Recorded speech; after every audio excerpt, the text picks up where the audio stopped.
study. In which study should we randomize as of today? Into which study should we randomize as of today? That's a very good question. I think to none of them with the design which is the one today. We have two options. The one is to try to influence the ongoing or pending studies, to try to have a much better design, or to create our own study. Just to come back to the consecutivity, when we were doing carotid stenting in France, we were not allowed to do carotid stenting outside the trial. Carotid stenting was forbidden. We could do the same to evaluate medicine. Any suggestion regarding some other clinical trials or studies? As a general consideration, I would try to stop this soccer game syndrome regarding trials. Trial is not a soccer game that we have to win, and if we lose, we have a hundred of excuses or mistakes that I would not have done if only. So the ground is humid, the weather is hot, the trainer is an idiot, and my best player has got a turbulent girlfriend. It is not that way. I mean, a trial is simple if it's well designed and you have a strong statistical analysis. It's just an answer to a question. Is that treatment good or better than the standard in this particular situation? Yes or no? And you have to accept it. Then you can do better. But I don't agree in this crying of all the old trials that have done damages on our future. We can do better trials. If we can, let's do it. But not because these old trials did some disasters, so we're in trouble now. We're not in trouble. Look at the cardiologists, they are doing trials all over. It's not a problem. It's difficult to do it. So it's much easier to talk about the mistakes of the old trial than doing a new one.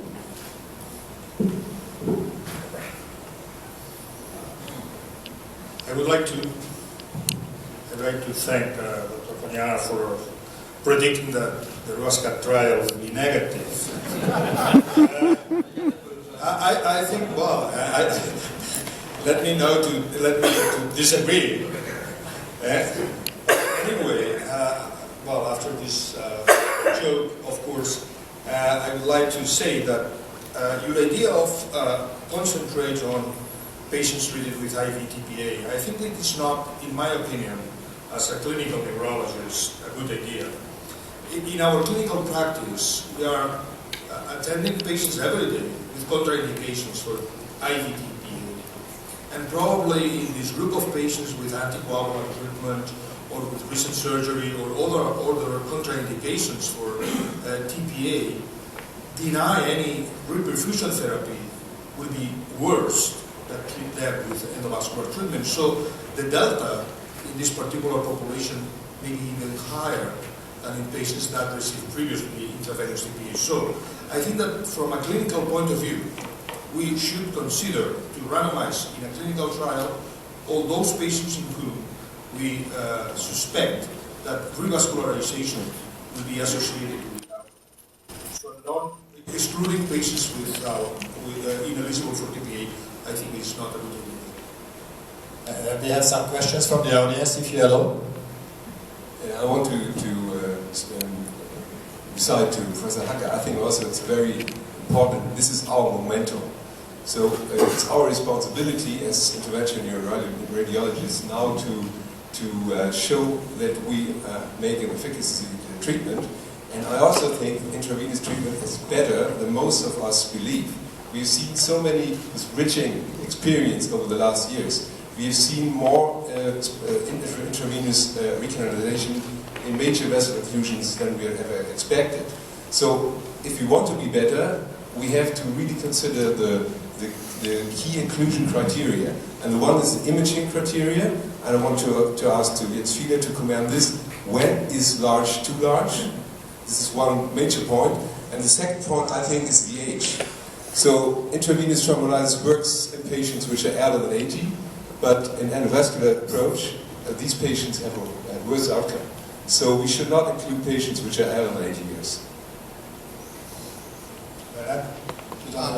Please. Yeah.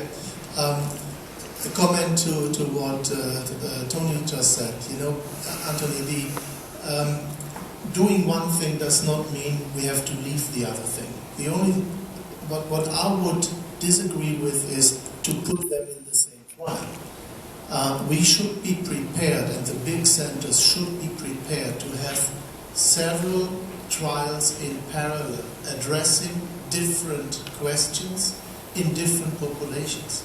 So I would prefer to have the very early IV eligible group, which will be the fastest to be recruited, as one trial, not confused with a number of other patients.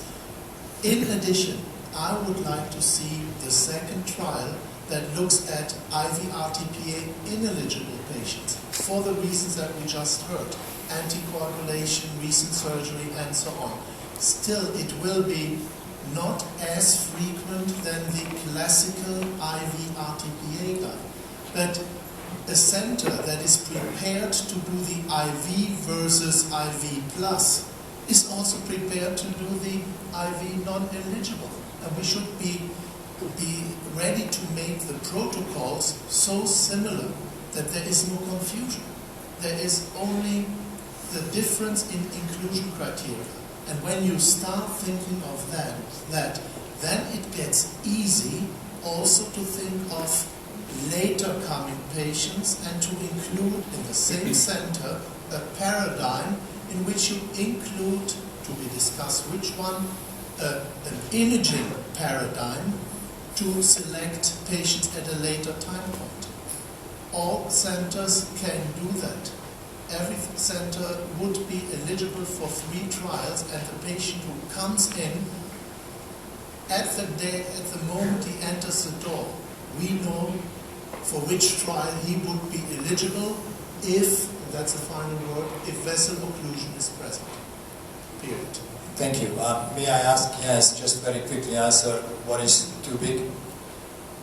I would say a bit more than 1/3.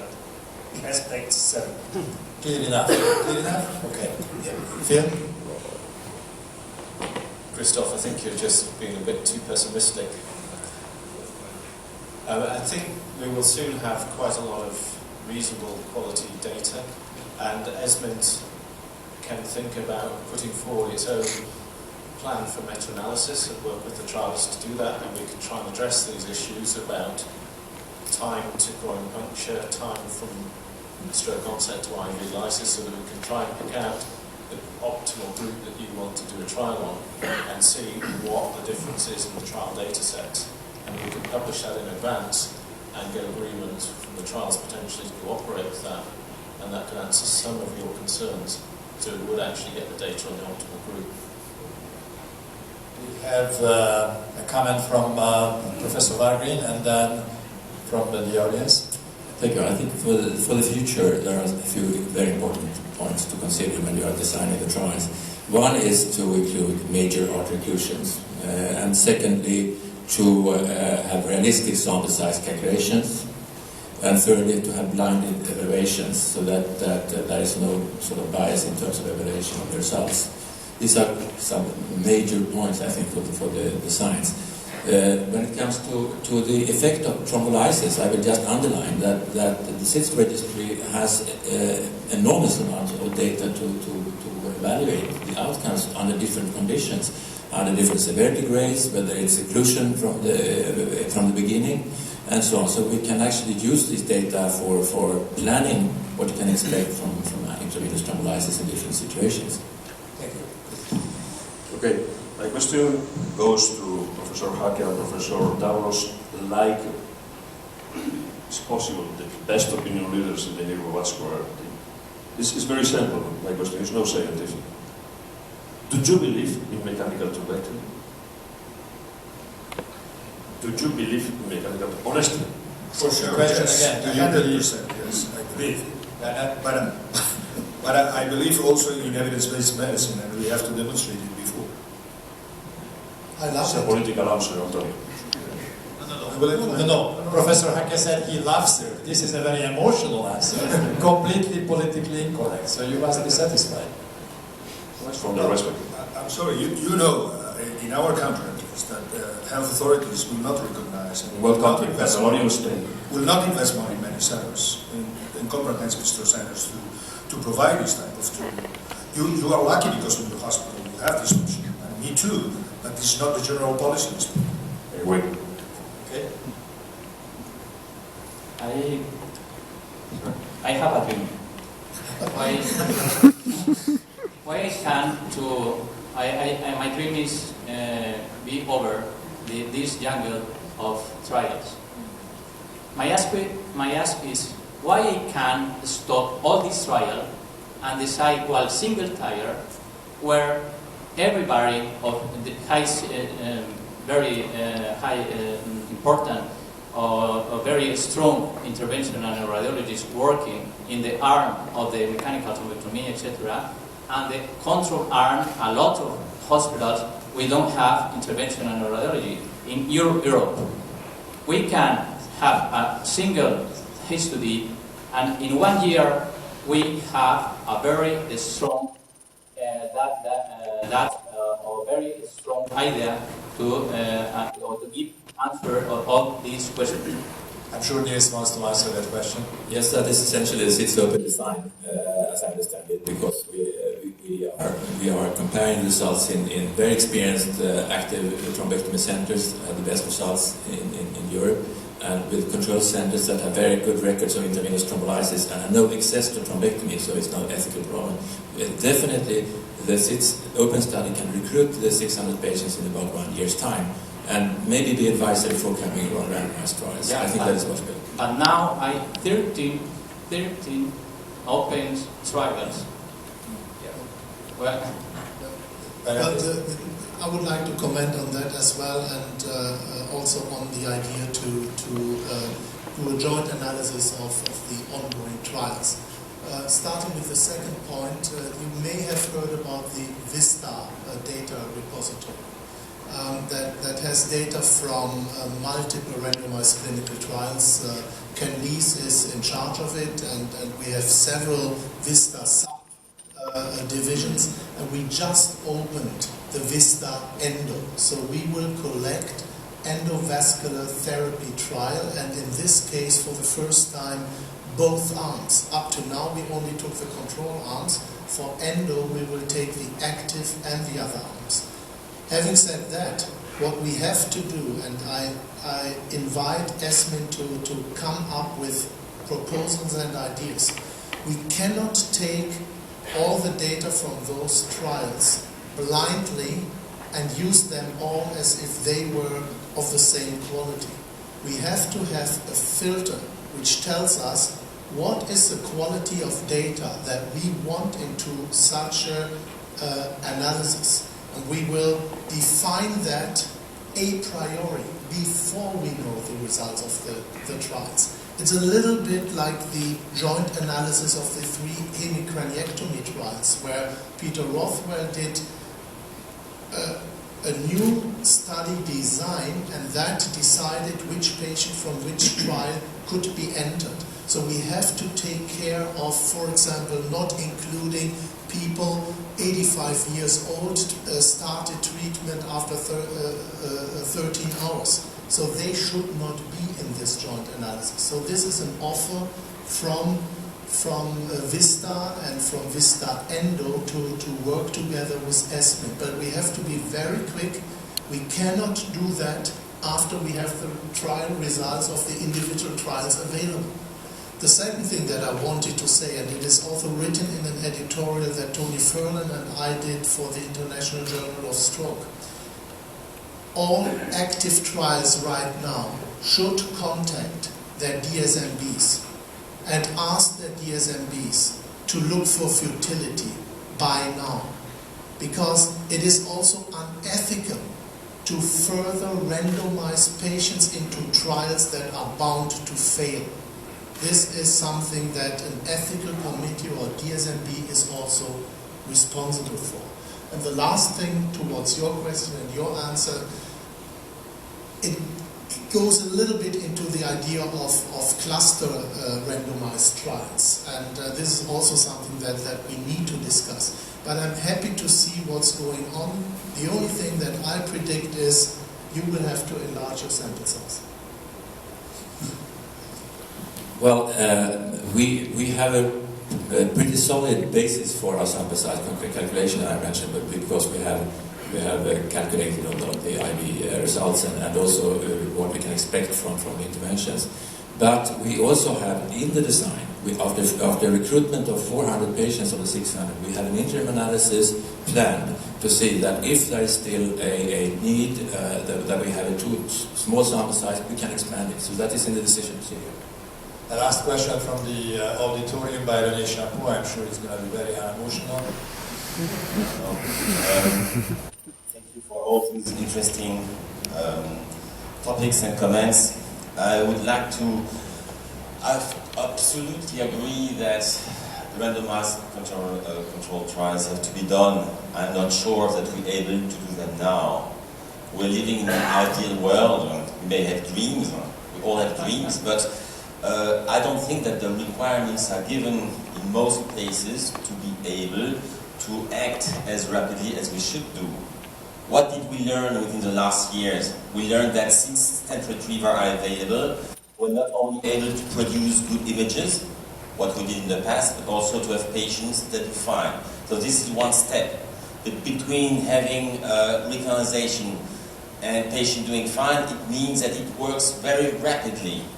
And in the neurologic teams, you have usually 10, 15 persons who rotate to be on call. Today, for doing endovascular work, there are usually 2, 3, rarely more people that cannot be in place. And because organization is so difficult, even in Germany, where I'm working now since 6 or 7 years, which is probably one of the best organized countries, everybody will agree, but still, some things are completely abnormal. For instance, patients are brought very rapidly to hospital, but then if a carotid T occlusion is diagnosed from another center, to organize transportation from the other center to where we are may take 1 or 2 hours, because the settlements are not given. It took us 1 year to be able to make it understood to our anesthesiologists that it must be crush intubation. But I heard how many comments on how important it is to put an artery, a central line, a urinary bladder catheter, and to have it for 1 hour, 1 hour and a half of preparation for general anesthesia. So whatever the details, yes, we must do RCTs, but I'm not sure when is the best moment to do it.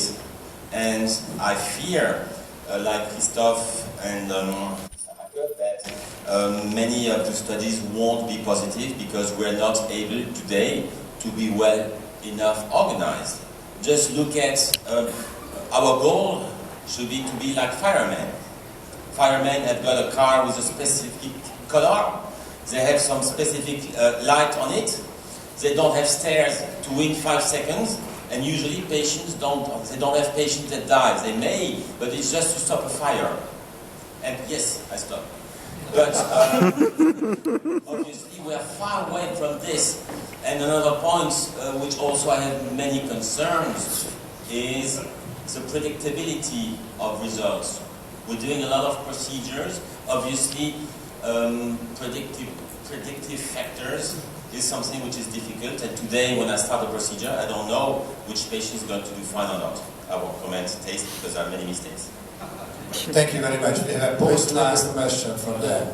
Yes, sir. My name is David Feinberg. I work for Grifols, and we are currently finishing up a phase 1 study in human plasmid in acute ischemic stroke. And I'm actually very inspired about what I'm hearing today, because given the technical finesse of the neurointerventional group, if a safe and effective thrombolytic can be delivered properly, we would certainly be taking this through to a phase 3 with 2 studies that are designed very well and randomized controlled. So I guess my question for the panel is there a role today for a safe and effective thrombolytic that can be delivered properly given all of the additional interventions available? Thank you. Bernard, would you please give a very quick answer, because we are running out of time now? Yeah, I'll give a short answer. We had the same questions 5 years ago with plasmin by Tenecris, and we did the pilot